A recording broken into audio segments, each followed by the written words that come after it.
Hello, friends. It's Chop. These are the most important questions that we are going to confront today with our good friends Julian and Annie from QAnon Anonymous. We're going to talk about their new series, Man Clan. They will be the iron that sharpens our iron today on Chapo Trap House. Julian and Annie, welcome to the show. What's up, fellas? Thanks so much for having us. Just here to sharpen your... That's why I moved to Romania. Those accusations. Julian and Annie, let me start you off with this. Just an observation on my part, and I'm wondering if you could either confirm or if your observations along this lines hold true. Have you noticed that bad times create hard men? Hard men in exchange create good times. But then, and here's the rub: those good times created by hard men create soft men. Thus, the soft men recreate the hard times, and the cycle begins anew. So where are we at today? Are we soft, hard? What's going on here? And how can we get back to being good and hard again? Yeah. Annie can take this. Obviously, she's kind of the alpha on our podcast, even though obviously my T is pretty high too, but she's been beating me, every episode a little more, a little better.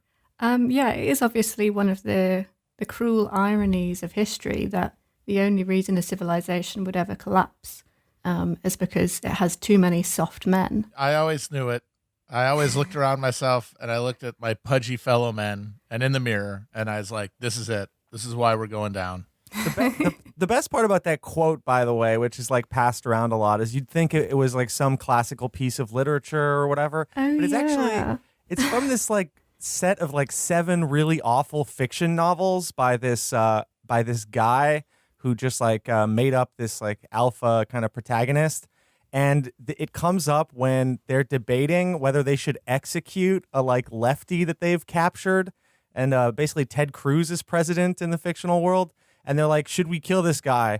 And everyone's like, well, maybe we should just imprison him. And then the alpha guy is like, no, he will make bad times through his softness. We need to kill him now. So executing Marxists is at the basis of that sweet ass fucking idiom. If you want to create a soft society, start putting people in jail. I mean, it just like doesn't seem right because like the British took over pretty much the entire world. When the thing you would do back then is like write a letter to your friend that's like, I miss the warmth of your bosom. I miss the timbre of your breath on my neck.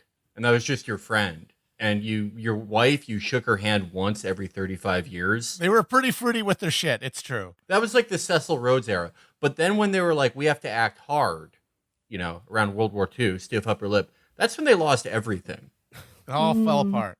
Well, the thing about it is, these guys, they're all fixated on getting the right vitamins and shit, right? Having the perfect stacks.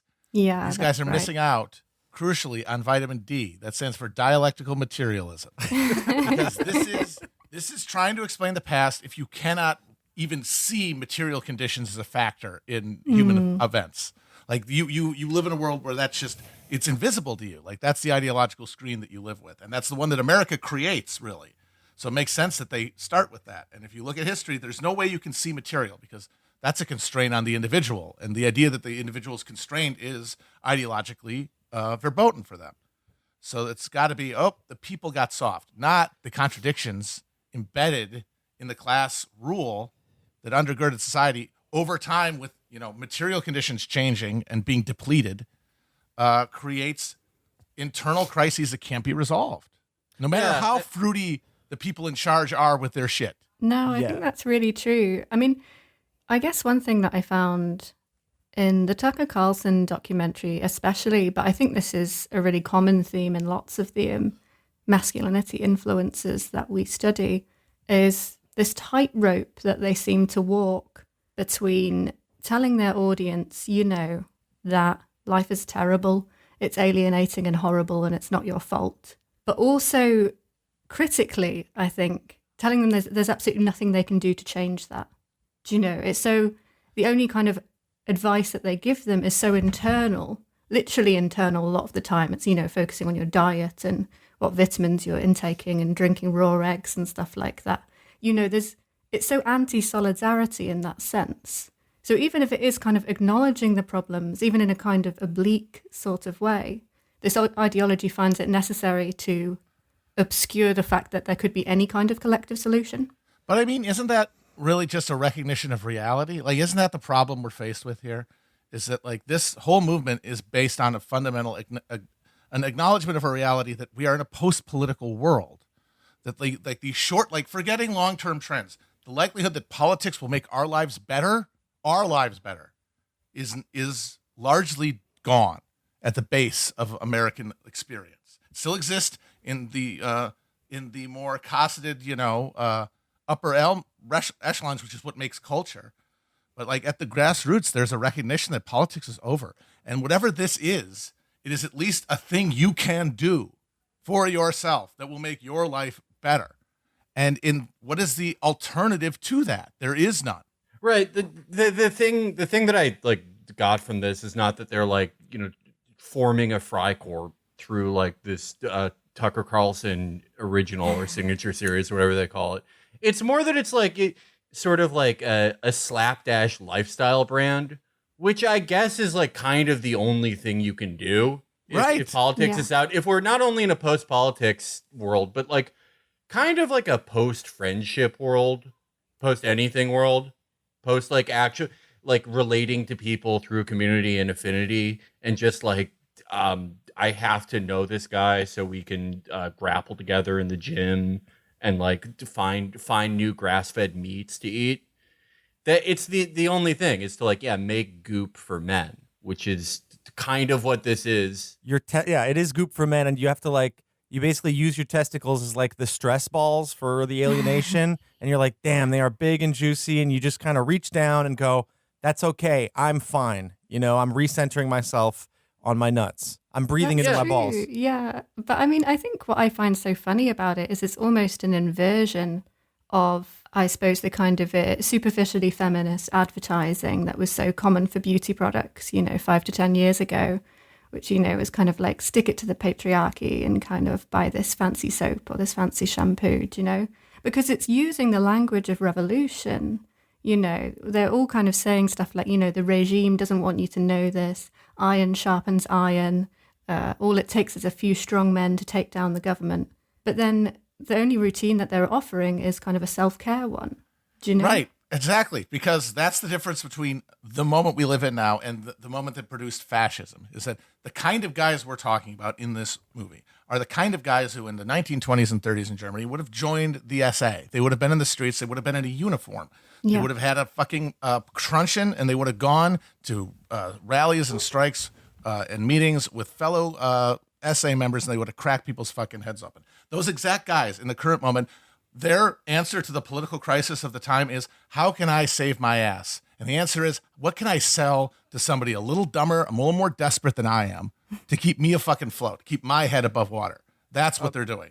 And only the bigger losers, the more disorganized dipshits who couldn't have gotten into the fucking SA are actually out there street fighting. To Matt's point, I'm wondering of Julian and Andy's reaction to this. So I watched the Tucker Carlson testicle tanning video, and I listened to the first 3 episodes of Man Clan. And I opened up today's show with the old cliche about the good men, good time, the hard men, good times contradiction, and how you can't have one without leading to blah blah blah. But then what I noticed is, like, to Matt's point about how this isn't really about politics; it's only about what you can do to make your life better. That's true, but where I would depart after listening to the show is the idea that it does make your life better. So I would like your guys' thoughts on this. What I noticed is the bad times create hard men dynamic applies to the manosphere as they go through a similar metamorphosis from bad times, aka not getting pussy, to good times, getting pussy, to bad times back again where you have to get hard again, aka Christian nationalism, to getting soft again, which is pitching multi-level marketing schemes. Yes. And the thing is, though, like what I realized is that the more obsessed with masculinity you get through the internet, the more stereotypically feminine in a misogynist context you behave. And I'm talking about, as a man, having insane eating disorders, being hysterical, a fear of the outside world, a need for religion, and a sort of all-consuming concern for the children. Basically, all these guys become Victorian dowagers because they need top so badly.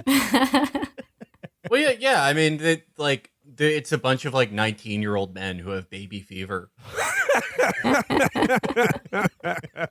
Yeah, their nut is going bad. You know, their biological clock is ticking. They're almost 20. Right. I mean, but I also I am sort of sympathetic to that, to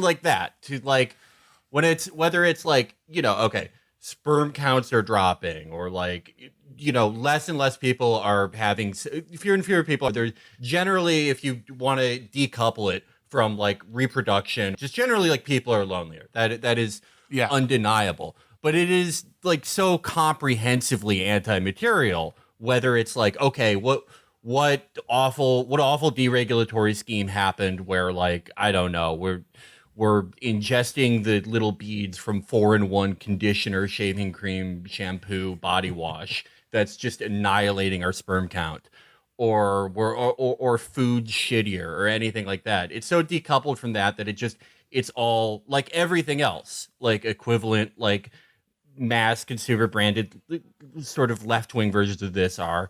It's all a consumer choice. Yeah, don't eat seed oils. You Right. eat grass-fed meat. Basically the same thing that fucking rich liberals do. People pointed out Alex Jones and Gwyneth Paltrow sell the same stuff in different wrappers because those are the two answers to the two genders, the two mainstream culturally reproduced genders on how to cope with the moment. And it's get by better so that you can be a better person. It is worrying that basically the liberals are not really capable of saying shit is fucking rotten. Because what's happening is that the right is getting to the who are we going to blame stage much faster. Oh yeah, and so they're actually kind of controlling the narrative. You know, they're like no, it's soy globalism. Whereas the kind of liberal left is not really even able to pinpoint the fact that globalization and this kind of flattening of all cultures and the connection between us and stuff has created the conditions that we're in. That's why I watched the Tucker documentary, and I was so just sad watching it because a third to a half of that shit is just true. Yeah. It is just, there's unarguably the case. The trajectory they have, the food supply and our environment just getting annihilated. Just coincidentally, at the moment that the neoliberal, revolution in government is completed. And it looked like a third of it honestly looked like an Alex Gibney documentary from 2006, like something you'd go to see, between fucking Fahrenheit 9/11 and Enron. But it's coupled with it's couched in all this gibberish. But what was depressing to me is the knowledge that the gibberish is there, but that's the only politically coherent response there is to this reality. No other political factor, no other media trend can address the problem. It has to tell you you're crazy for thinking it is a problem. And actually, some people have to eat soy. Some people are required by their neuroatypicality to do all of these horrible things and to have corn syrup for 4 meals a day and to never move their physical bodies. These are actually good things. Homophobe for saying they aren't. That's the only response there is culturally to the recognition of these real problems. Yeah, I mean, I'm not sure if that's true. I would push back against that. I mean, there was a movie quite recently, I think, with Mark Ruffalo, which was talking about PFAs, and I think it was the non-stick pans that were poisoning the DuPont, water supply. Yeah. So I mean, I think there is a kind of a cultural kind of recognition of this, but it's so. But there's no narrative powerless around it. Is the thing? There is no narrative. It's that this it's is kind of this is a yeah. sport. I mean, I guess it is what Julian is saying. I guess it's kind of jumping in feet first and being and we know who's to blame. It's Right. soy globalism, whatever that is. You got to have a villain to have a Yeah. story, and there's no villain. I Nobody think can that's agree on a villain. The secret here too is that the neocon footprint of how we got here and just the broader reality that the liberal regime is kind of what could be considered conservative politics anywhere except the United States.